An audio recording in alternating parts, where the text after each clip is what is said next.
கிறிஸ்துவுக்குள் பிரியமானவர்களே, இயேசு கிறிஸ்துவின் வல்லமையுள்ள நாமத்தில் உங்கள் அனைவருக்கும் என்னுடைய அன்பின் நல்வாழ்த்துக்களை தெரிவித்துக் கொள்கின்றேன். கன்னியாகுமரி மாவட்டம் என்பது என்னை செதுக்கி சீர்படுத்தி எனக்கு உரு கொடுத்த ஒரு மாவட்டம்.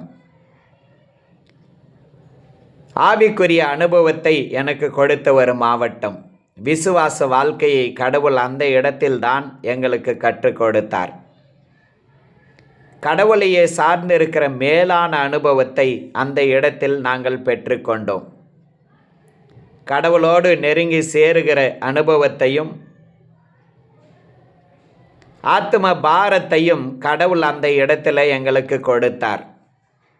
போதகர் ஆண்டு அவர்கள் எங்களை அதிகமாக நேசித்து தம்முடைய மகனாக பாவித்து அவருடைய சபையில் என்னை உதவி போதகராக வைத்தார். சந்தோஷமாக ஊழியம் செய்து கொண்டு வந்த நாட்களில்தான் பீகார் போக வேண்டும் என்ற முடிவை அவருக்கு நான் அறிவித்தேன். என்னுடைய முடிவை அறிவித்த உடனே எங்கள் மேல் அன்பு வைத்தபடினால போக வேண்டாம், அது கடினமான ஒரு இடம், இங்கேயே ஊழியம் செய்யலாம் என்று எனக்கு அறிவுரை சொன்னார்கள். ஊழியம் செய்வது முக்கியம் அல்ல, தேவ சித்தம் செய்வதுதான் முக்கியம் என்பதை உணர்ந்தவர்களாக அவரது ஆலோசனையை தள்ளிவிட்டு நாங்கள் பீகார் போக தீர்மானித்தோம். 1995 வருடம் பிப்ரவரி மாதம் 25 பெரம்பூர் என்ற இடத்துல ரயிலில் நாங்கள் பிரயாணத்தை துவக்கினோம். டாட்டாவில் வியாபாரம் செய்யும்படியாக 2 தமிழ் சகோதரர்கள் எங்களோடு கூட பிரயாணத்தில் வந்தார்கள். எங்கே போகிறீர்கள் என்று அவர்கள் கேட்டார்கள். டெகிரியான் சோன் என்ற இடத்திற்கு இயேசுவுக்கு ஊழியம் செய்ய போகிறோம் என்று சொன்னபோது, இந்தியாவிலேயே மோசமான ஒரு இடம், கொள்ளைக்காரர்கள் நிறைந்த ஒரு இடம், கொலைக்காரர்கள் நிறைந்த ஒரு இடம், அப்படிப்பட்ட இடத்திற்கா போகிறீர்கள் என்று சொன்னார்கள். ஒரு பக்கம் பயமாக இருந்தாலும் தேவன் கூடவே இருக்கிறார் என்ற நம்பிக்கையோடு நாங்கள் தொடர்ந்து பிரயாணப்பட்டோம். 27 மத்தியானத்திற்கு மேலாக டாட்டாவில் நாங்கள் வந்து இறங்கினோம். அங்கு இருந்து ஹவுடாவுக்கு போவதற்கு எங்களுக்கு டிக்கெட் போடப்பட்டிருந்தது. ஆனால் ஹவுடாவில் இருந்து டெகிரியான் சோன் போகிறதற்கு எங்களுக்கு எதுவும் டிக்கெட் இல்லை. எங்களுடைய நிலையை அறிந்த அந்த தமிழ் சகோதரர்கள் எங்களுக்கு ஒரு ஓப்பன் டிக்கெட் எடுத்து கொடுத்தார்கள். ஹவுரா போக வேண்டாம், ஹவுரா போவதற்குள்ளாகவே டெகிரியான் சோன் போய்விடலாம் என்று ஆலோசனை சொல்லி நீலாஞ்சல் என்று சொல்லக்கூடியதான ஒரு எக்ஸ்பிரஸில் எங்களை ஏற்றினார்கள். பயங்கரமான ஒரு கூட்ட நெரிச்சலில் எங்களுக்கு நிற்க இடமில்லை. எங்களுடைய கை குழந்தையோடு கூட பாத்ரூமுக்குள்ளாகத்தான் நாங்கள் பிரயாணம் செய்தோம். டெகிரியான் சோன் எப்போது வரும் என்று இரவெல்லாம் விழித்திருந்து பார்த்து கொண்டே இருந்தேன். காலையில் கிட்டத்தட்ட ஒரு 6:30 மணிக்கு டெகிரியான் சோன், 28 காலையில் டெகிரியான் சோன் அந்த வண்டி வந்தது. அங்கிருந்து மிகவும் கஷ்டப்பட்டு மொழி தெரியாமல் ஒரு ஆட்டோ மூலமாய் ஜெம்ஸ் வளாகத்திற்கு நாங்கள் வந்தோம். அந்த வழியில் நாங்கள் பார்த்தபோது எங்கேயோ கொலை செய்வதற்கு நம்மை கொண்டு போகிறான் என்று நினைத்து கஷ்டப்பட்டோம். அந்த வண்டி ஒரு வழியாக ஒரு வளாகத்துக்குள்ளாக வந்தது. ஒரு சகோதரர் ஓடோடி வந்தார், கர்த்தருக்கு ஸ்தோத்திரம் என்று சொன்னார். அப்போதுதான் உயிர் வந்தது. 10 நாட்கள் அந்த ஜெம்ஸ் வளாகத்துக்குள்ளாக நாங்கள் தங்கியிருந்தோம். அகஸ்டின் ஜெபகுமார் அண்ணன் 10 நாட்கள் கழித்து வந்தார்கள். அவரை நாங்கள் போய் சந்தித்தோம். சந்தித்த பிறகு இன்னும் 10 நாட்கள் தங்கி இருங்கள், நான் ஜெபித்து விட்டு சொல்லுகிறேன் என்று சொன்னார்கள். மீண்டுமாய் ஒரு 10 நாட்கள் அங்கு தங்க வேண்டியதாய் இருந்தது. அவரை மீண்டுமாய் சந்தித்த போது ரோத்தாஸ் என்று சொல்லக்கூடியதான ஒரு மலை பகுதி காணப்படுகிறது, அந்த மலை பகுதிக்கு நீங்கள் போக வேண்டும் என்று சொன்னார்கள். அவரிடத்தில் பேசிவிட்டு வெளியே வந்தவுடனே 2 அண்ணன்மார்கள் இருந்தாங்க. கேட்டாங்க, தம்பி அண்ணன் என்ன சொன்னார்? ரோத்தாஸ் என்று சொல்லக்கூடியதான ஒரு மலை இருக்கிறதாம். அந்த மலைக்கு ஊழியம் செய்ய போக வேண்டும் என்று சொன்னார் என்று நான் சொன்னேன். உடனே உனக்கு மொழி தெரியாது, இந்த சரீரத்தை வைத்துக்கொண்டு அந்த மலையிலெல்லாம் ஊழியம் செய்ய முடியாது, ஆகவே நான் அந்த இடத்திற்கு போக மாட்டேன் என்று போய் திரும்ப சொல்லுங்கள் என்று அவர்கள் எனக்கு சொல்லி கொடுத்தார்கள். ஆனால் அவர்கள் சொன்ன வார்த்தைகளை நான் நிராகரித்துவிட்டு தொடர்ந்து ரோத்தாஸ் மலைக்கு போக தீர்மானித்தேன். பவுலியா என்ற இடத்துல சில நாட்கள் தங்கியிருந்து அங்கிருந்து எங்களை ஒரு டிராக்டரில் வைத்து அந்த ரோத்தாஸ் மலைக்கு அனுப்பி வைத்தார்கள்.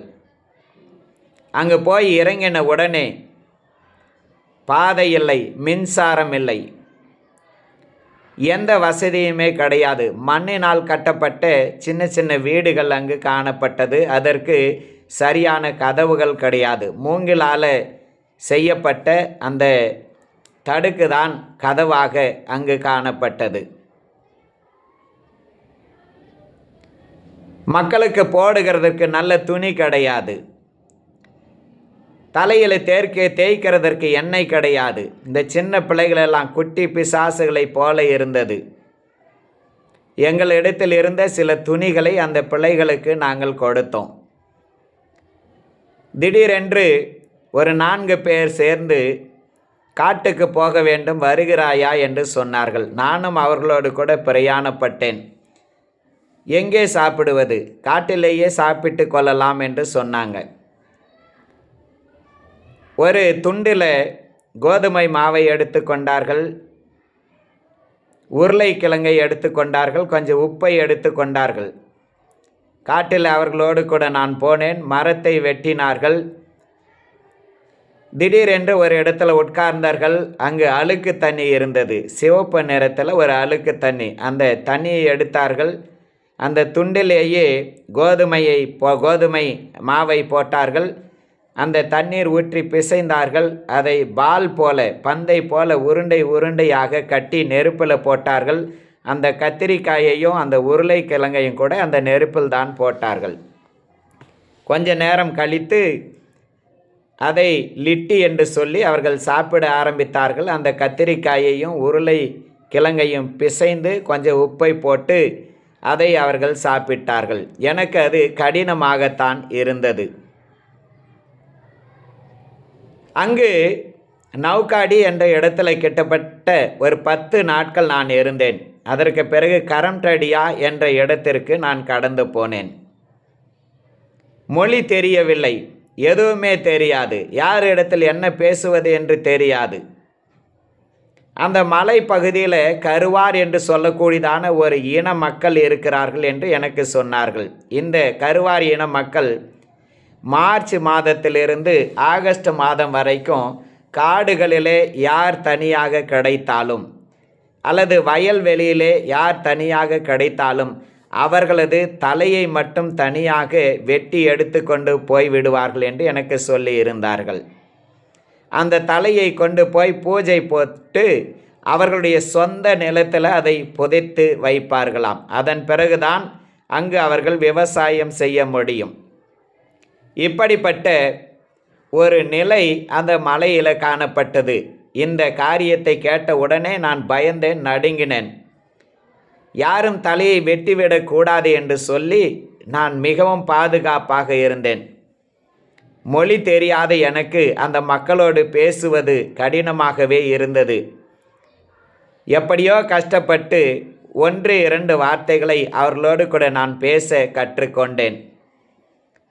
அந்த மலையிலிருந்து கீழே இறங்கி வர வேண்டுமேயானால் நான் ஒரு ஊமையனை போல நான் நடித்தேன். ஏனெனில் பேசினால் மொழி தெரியாதவன் என்பதை அறிந்து தலையை வெட்டி எடுத்துக்கொண்டு போய்விடுவார்கள் என்ற பயம்.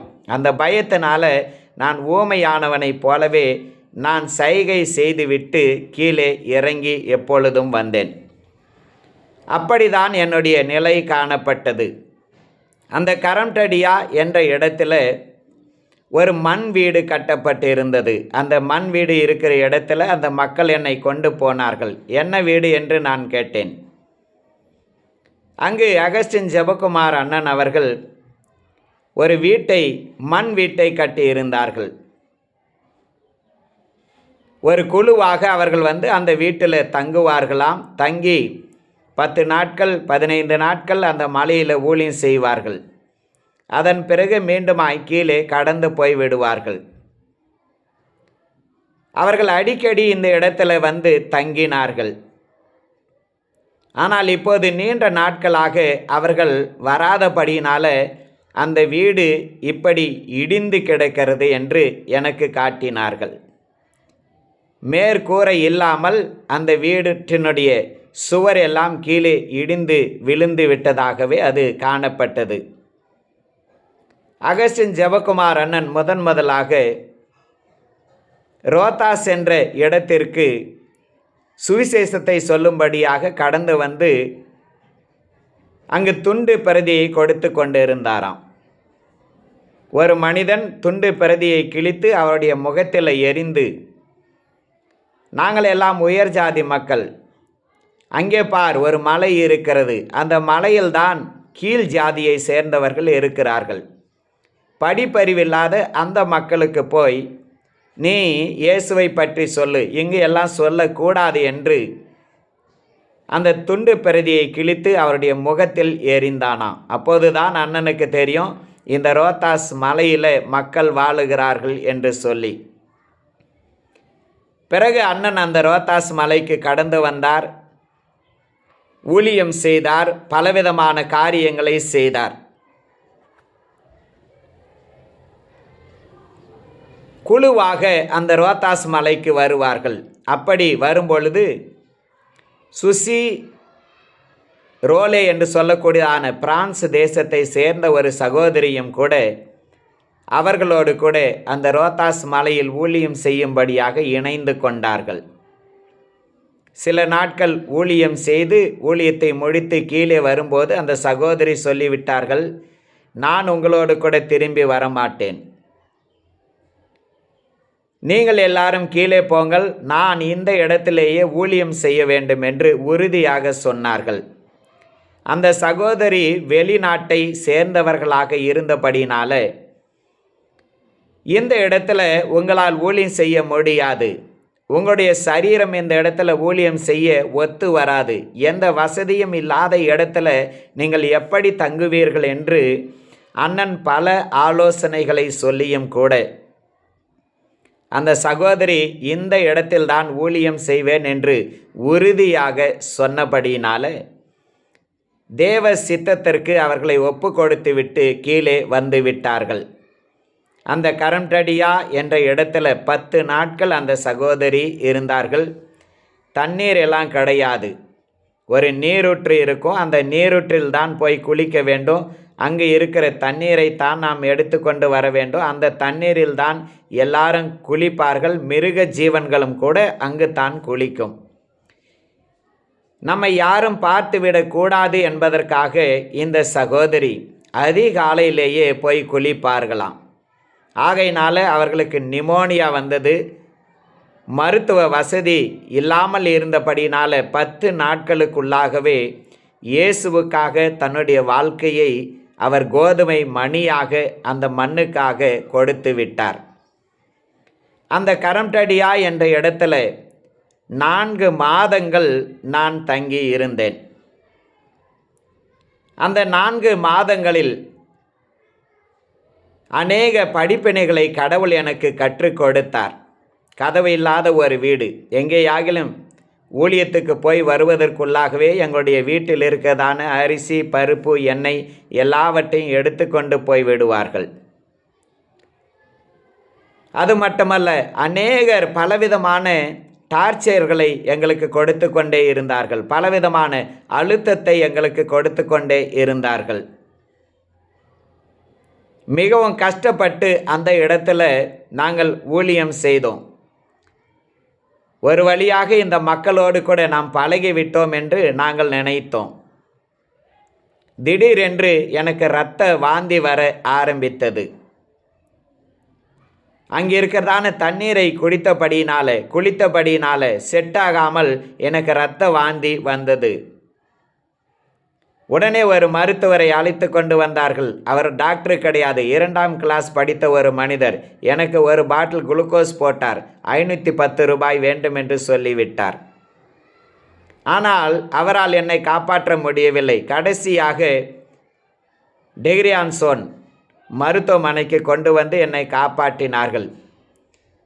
இப்படியாக அந்த இடத்திலேயே தொடர்ந்து ஊழியம் செய்ய வேண்டும் என்று நான் தீர்மானித்தேன். வேறு எங்குமே போகக்கூடாது. போனால் இந்த தலை வெட்டுகிறதான ஜனங்கள் நம்முடைய தலையை வெட்டி விடுவார்கள் என்று நான் பயந்து நான் காணப்பட்டேன். ஒரு நாள் அங்கு இருந்து சல்மா என்ற இடத்திற்கு நானும் என்னோடு கூட ஜேக்கப் சண்முகம் என்று சொல்லக்கூடியதான ஒரு அண்ணனும் கடந்து போனோம். அந்த சல்மா என்ற இடத்தை பார்த்தபோது இந்த இடத்திலிருந்து தான் தலை வெட்டுகிறதான கருவார் இன மக்கள் தொடங்குகிறார்கள். அவர்களுடைய துவக்கம் இங்கு தான் ஆரம்பிக்கிறது என்று சொன்னார்கள். ஆண்டவர் சொன்னார், இந்த இடத்தில்தான் நீ ஊழியம் செய்ய வேண்டும் என்று ஆண்டவர் சொன்னார். கேட்டு குலையெல்லாம் நடுங்கி போனது. அந்த இடத்திலேயே கரம்டடியா என்ற அந்த இடத்திலேயே என்னால் இருக்க முடியவில்லை. நான் பயந்து நித்தமும் சாகிறேன்.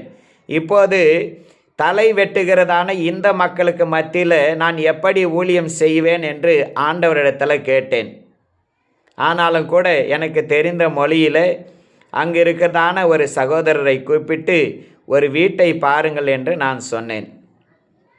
ஆனால் நான் அந்த இடத்துக்கு போக விரும்பவே இல்லை. ஆண்டவரிடத்தில் நான் போராடினேன். என்னால் போக முடியாது என்று நான் எதிர்த்து நின்றேன். ஒரு நாள் திடீரென்று என்னுடைய நிலை மிகவும் மோசமாக மாறியது. மரண நிலைக்கு நான் கொண்டு போகப்பட்டேன். அந்த கிராமத்தில் இருக்கிற எல்லாரும் வந்து என்னை பார்த்து அழுதார்கள். பிரான்ஸ் தேசத்திலிருந்து வந்த ஒரு சகோதரி மரித்தார். இப்போது தமிழ்நாட்டிலிருந்து இவர் மரிக்க வந்திருக்கிறாரே என்று ஒருவரோடு ஒருவர் பேசி கொண்டார்கள். அதை நான் கேட்டேன். என்னுடைய மனைவி கதறி அழுதாள். என்னுடைய மகள் கை குழந்தையாக இருந்தால் என்ன செய்வது என்று தெரியவில்லை.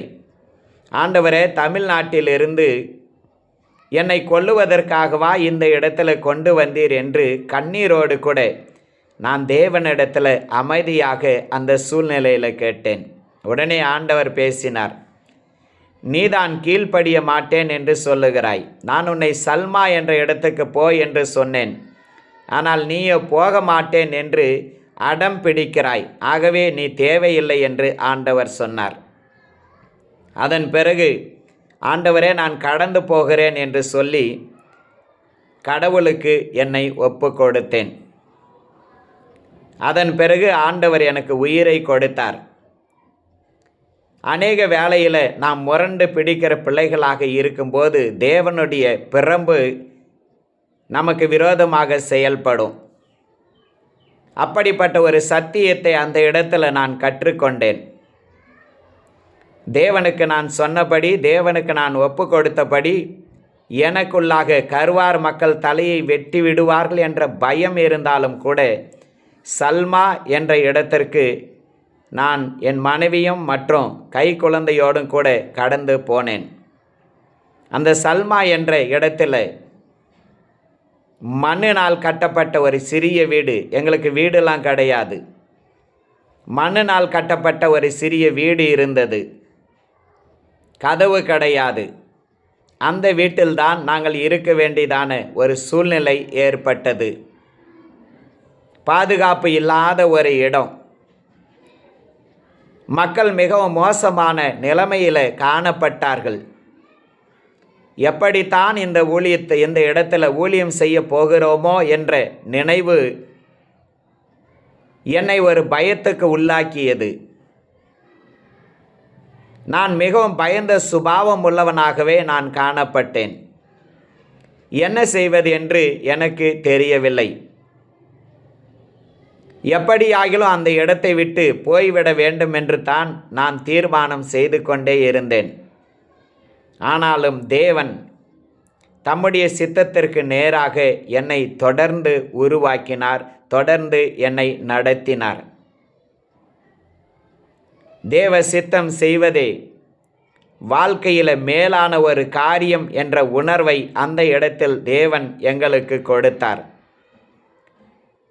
எங்களுடைய எல்லா பாதைகள் கரடு முரடாக இருந்தாலும் கூட கடவுள் கூடவே இருந்து எங்களை நடத்தினார். கண்களை மூடி கடவுளுக்கு நன்றி சொல்லலாமா? வல்ல பிதாவே, நன்றி சொல்லுகிறோம். அழைத்தவர் நீர் உண்மை உள்ளவர். உமக்கு கீழ்ப்படியும் போது எங்களுக்கு கிருபைகளை கொடுத்து வழிநடத்துகிறீர் என்பதை நாங்கள் அறிந்து உமக்கு நாங்கள் நன்றி சொல்லுகிறோம். உம்முடைய கருத்துக்குள்ளாக ஒப்பு கொடுக்கிறோம். இயேசு கிறிஸ்துவின் நாமத்தில் ஜெபிக்கிறோம் நல்ல பிதாவே. ஆமேன், ஆமேன், ஆமேன்.